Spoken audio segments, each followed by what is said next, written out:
ഉപരാഷ്ട്രപതി ജയ്ദീപ് ധങ്കറാണ് സർവകക്ഷി യോഗം വിളിച്ചു ചേർത്തത്. വിഷയത്തിന്റെ ഗൗരവം കണക്കിലെടുത്താണ് യോഗം വിളിച്ചു ചേർക്കുന്നതെന്ന് ഉപരാഷ്ട്രപതി അറിയിച്ചു. വിഷയം ചർച്ച ചെയ്യണമെന്നാവശ്യപ്പെട്ട് ഇന്നും പ്രതിപക്ഷ എംപിമാർ പാർലമെന്റിൽ അടിയന്തര പ്രമേയത്തിന് നോട്ടീസ് നൽകി. സുപ്രീം കോടതി ചീഫ് ജസ്റ്റിസ് സഞ്ജീവ് ഖന്ന നിയമിച്ച 3-അംഗ അന്വേഷണ സമിതിയിലെ ജഡ്ജിമാർ അരമണിക്കൂറിലധികം സമയം ജസ്റ്റിസ് യശ്വന്ത് വർമ്മയുടെ മൊഴിയെടുത്തുവെന്നാണ് റിപ്പോർട്ട്. ഇന്ന് ഉച്ചയ്ക്ക് ശേഷം സമിതി അംഗങ്ങൾ ജസ്റ്റിസ് വർമ്മയുടെ വീട്ടിലെത്തിയെന്നാണ് PTI റിപ്പോർട്ട് ചെയ്തത്. തീപിടുത്തമുണ്ടായപ്പോൾ ജസ്റ്റിസ് യശ്വന്ത് വർമ്മയുടെ ഔദ്യോഗിക വസതിയിൽ ആദ്യമെത്തിയ ഡൽഹി പോലീസിലെ 5 പോലീസുകാരുടെ ഫോണുകളാണ് പരിശോധിക്കാൻ ഇപ്പോൾ തീരുമാനമായിരിക്കുന്നത്. ഈ 5 പോലീസുകാരുടെയും ഫോണുകൾ ഡൽഹി പോലീസ് ആസ്ഥാനത്തിന് കൈമാറി. ഇതിനിടെ സുപ്രീം കോടതി നിയമിച്ച ആഭ്യന്തര അന്വേഷണ സമിതിയുടെ അന്വേഷണവുമായി സഹകരിക്കുവാൻ ഡൽഹി പോലീസ് കമ്മീഷണർ സഞ്ജയ് അറോറ ഈ പോലീസുകാർക്ക് നിർദ്ദേശം നൽകി.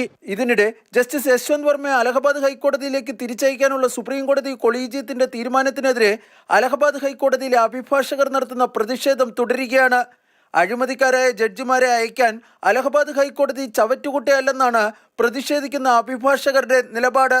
സ്ഥലം മാറ്റം സംബന്ധിച്ച സുപ്രീം കോടതി കൊളീജിയത്തിന്റെ ശുപാർശയിൽ കേന്ദ്ര സർക്കാർ ഇതുവരെയും തീരുമാനമെടുത്തിട്ടില്ല.